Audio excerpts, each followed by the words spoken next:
Nice to meet you for Saritra Nayagan. Here I am going to talk about the point which is raised on my mind, that is the arrival of Ghajini. When Ghajini invaded India, what happened in south? Here, when Ghajini invaded India, the contemporary, the great emperor of the south, Rajendra ruled. He is busy with his foreign expeditions. He went beyond the ocean, beyond the boundary of the country, and he captured the Cambodia, Vietnam, Malaysia, and other places. Hence, why we have to compare these two people? Because Ghajini is just a looter, and the Rajendra Chola the Great is a great emperor with a territory of the half of the India, and who is conquered the overseas, who is conquered and the great person in the overseas expeditions. In here, the history makes us to compare these two people because they made a historical impact in the history of India.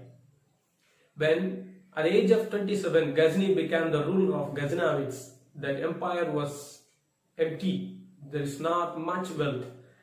As he has heard much about India, the country is known for the wealth and milk and honey. The country of milk and honey, the very richest country. He wanted to loot the country for his wealth. So Ghajini took his army to invade India. First he started in the year of 1000 AD. The first time he invaded the Shagi Empire in the present Pakistan and the western Rajasthan. Shagi Empire, the Jayapala, and he conquered the places and he looted the wealth and went back. But whenever he came to India, he never had ambition to make an empire in India. But simultaneously in south, the great king Rajendra Chola. If we talk about Rajendra Chola, we have to talk about Rajaraja Chola the Great, who built the famous Peruvadaya temple in Tamil Nadu. Here, the Rajaraja Chola was the one who great emperor conquered all the three kingdoms of the south, and he is also conquered the northern Kerala, northern Sri Lanka. And followed by him, his son served as commander-in-chief of the army, and he fought with the other emperors. He fought with the Chalukyas, he fought with the Rashtrakutas, and he also started his conquest up to the Ganga. And simultaneously, he headed the troops in the foreign expeditions of the Cholas. Here, at the same time, Ghajini had the ambition to only loot the wealth of the nations for developing the Ghaznavids. Then the 17th time he looted the empires just because he needed the wealth. He doesn't have the ambition to make an empire in India, he just wants to loot the wealth. We can call him as a looter. Here, simultaneously Rajendra Chola, who want to make a great empire to spread the Chola dynasty, rule in all over the parts of the country.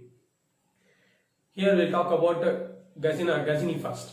Ghajini, 1000 AD, invaded Sagi kingdom, followed by that he invaded Kanuj or Kanosi, Multan, Somnathpuram, which means Gujarat, and Multan are the other places. And simultaneously in south, Rajendra Chola was busy in conquering the places. He had a war with the Chalukyas, followed by the Rashtrakutas, and he also conquered in the time of 1017 AD in Sri Lanka. Here, Ghajini played a vital role, and you know that if we had a war with Rajendra Chola, he would have been defeated easily. So that's why he made a tactical view, and he made a strategy to loot the empires of the India. First of all, he chosen a time to loot the country places in India at the time of summer, because the time of monsoon is very, very, very danger for him, because he will be stuck up in the monsoons.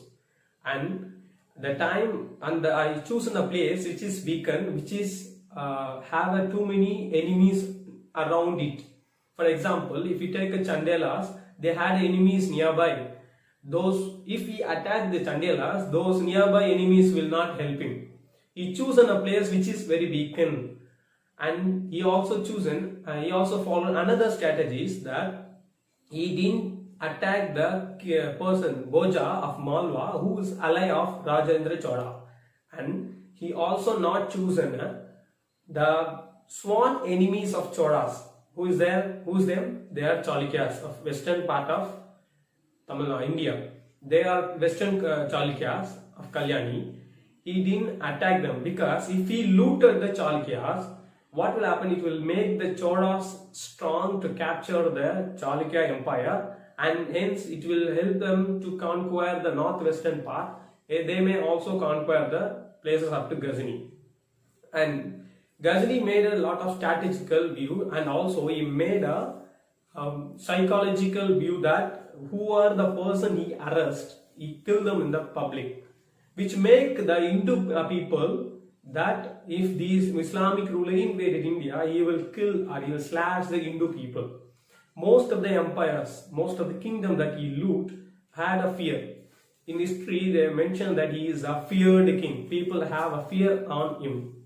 Simultaneously, if he comes to the south, Rajendra Chola, the one who was a son of the great Rajaraja Chola, who conquered the places as a commander-in-chief of the Chola Empire under the great Rajaraja Chola. After his father's conquest, he continued his father's legacy, conquered Rashtrakutas. He defeated them, and later he also had a war with the Chalukyas. Here, in Chalukya Empire, there is two different Chalukyas that we have to remember: Western Chalukyas and Eastern Chalukyas. In the Eastern Chalukyas, headed the Bengi, Western Chalukya headed the Kalyani. The Eastern Chalukya ruler had a marital relationship with the Rajaraja Chola's daughter Kundavai. So Kundavai's two sons are there. They were Vijayaditya IV and Rajaraja Narendra. So what happened? Western Chalukya supported Vijayaditya IV and Rajendra supported Rajaraja Narendra. In the final battle, Rajendra sent his troops to the Western Chalukyas, at the same time to the Eastern Chalukyas, and conquered the place and gave to the Rajaraja Narendra. And also he gave his daughter Ammangar to Rajaraja Narendra. Later, Rajaraja Narendra and Ammangar's son became the ruler of the Chola Empire, that is Kulothunga Chola. Here, when he was busy in the war with the Chalukya kingdom, Ghajini invaded, looted, and he went back. Again, in 1017 AD, Rajendra was very busy in the war with Sri Lanka.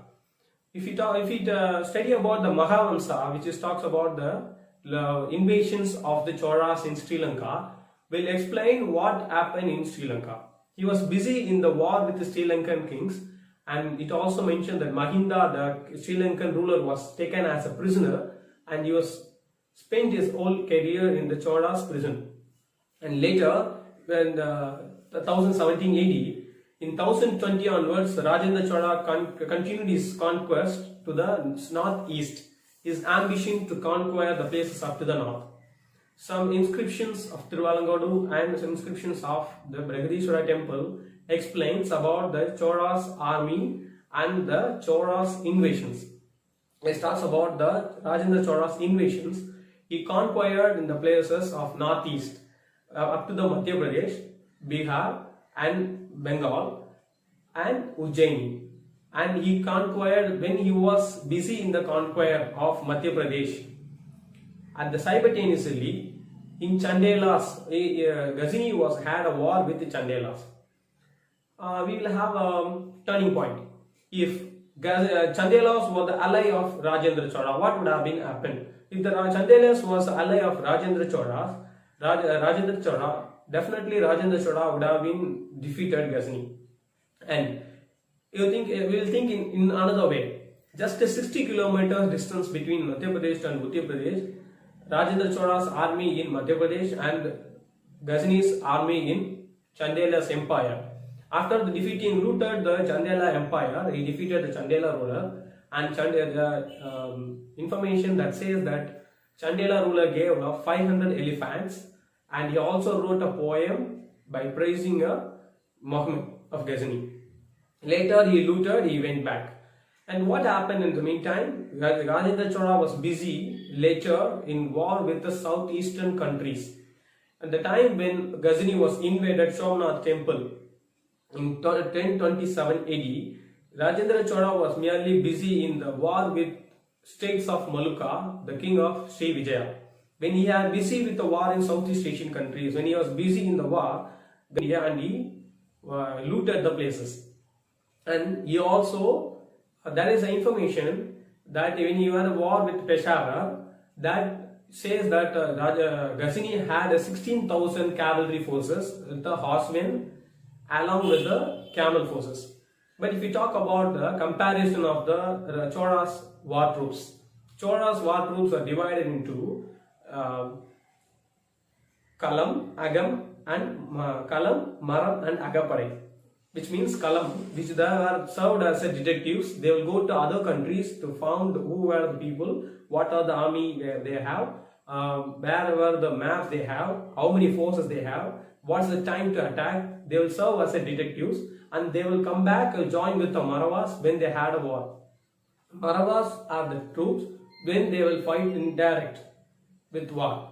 And Agapadai, which means the Agam force will fight, they will protect the empire only in the fort. They will protect the highly important people in the territory. Next, further, the army is divided into several units: Radham, Kajam, Turagam, Padadi, which means Radha, the people who will fight in the chariots. Followed by the chariots, secondary wing is elephantry wing. The elephantry wing will fight on the top of the elephant. 8 people will sit. They are the archeries. In the long distance, they will fight with archeries, and short distance, they will fight with other weapons, daggers. And along with these elephantry wing, cavalry forces, according to the inscriptions, they have in the peak of the Cholas during time of Rajendra Chola, 2 million in cavalry forces they had, 1,20,000 horse wing, 60,000 chariot forces, and 20,000 doctors for the troops, particularly for the armed forces. And they also have the 20,000 backlash settlements, like houses, rest houses for the armed forces. When they are injured, they need some rest in all over the places that they were captured. And next, these troops also further divided Ani, Kalam, Pirivu. Like in the modern day Indian army, how it is divided from the lower level to the higher level. If we take section, which is a 10-member group, section to the platoon, section to the contingent, contingent to the platoon, platoon to the unit, company, company to the unit, unit to the regiment, or something like. Same like. Further, it's divided into Ani, Padai, and Pirivu, as we have subdivisions in the Indian Armed Forces. Let's come to the point: what would have happened if they both met in the battle? The great historian Feristas says history is deprived in such an encounter, like he mentioned this incident. Though they were in just 60 kilometers of distance, when Rajendra was in Chitrakoot and when Mahmud Ghajini is in Chandela, war with Chandela, they were just 60 kilometers of distance. He was in Uttar Pradesh and Rajendra was in Madhya Pradesh, but though they didn't meet, unfortunately, Rajendra was very busy in conquering the places in the northeastern province and to capture the places up to the Ganga. Just because he captured the place up to the Ganga and taken the rulers as a prisoners, and he brought a water from Ganga river to build a temple in South India. He built a temple called the Gangaikunda Cholapuram, and he also done an abhishek of the Ganga water with the linga. So he was called as a Mumudi Chola. The great got the title called Gangaikunda Chola. So the powerful Chola ruler is met with him, not even Rajendra, just his general, his 3 army generals are there, right? Since only one general is met with Mahmud Ghajini, the history of India would have changed, because the Mahmud Ghajini is laid a foundation. He not conquered the place in India, but though he made an impact of Indian loot, made an impact by looting Indian places, so which makes other Turk rulers to came to India. So if Rajendra the Great would have met him, finally he would have captured him as a prisoner, like how Mahinda was spent his whole career in the Chola's prison. Mahmud Ghajini would have been in the prison of the Cholas. Or if they both were met in the battle, Rajendra Chola definitely would have slashed him and captured the places. But he will not stop. He is an unfeared ruler. And so, the feared ruler, most feared ruler and most fearless ruler would have met. Definitely the fearless ruler will be one. But unfortunately, it has not happened. And they made a drastic impact on the Indian history, but it was not happened. That is unfortunate of our country. Thank you.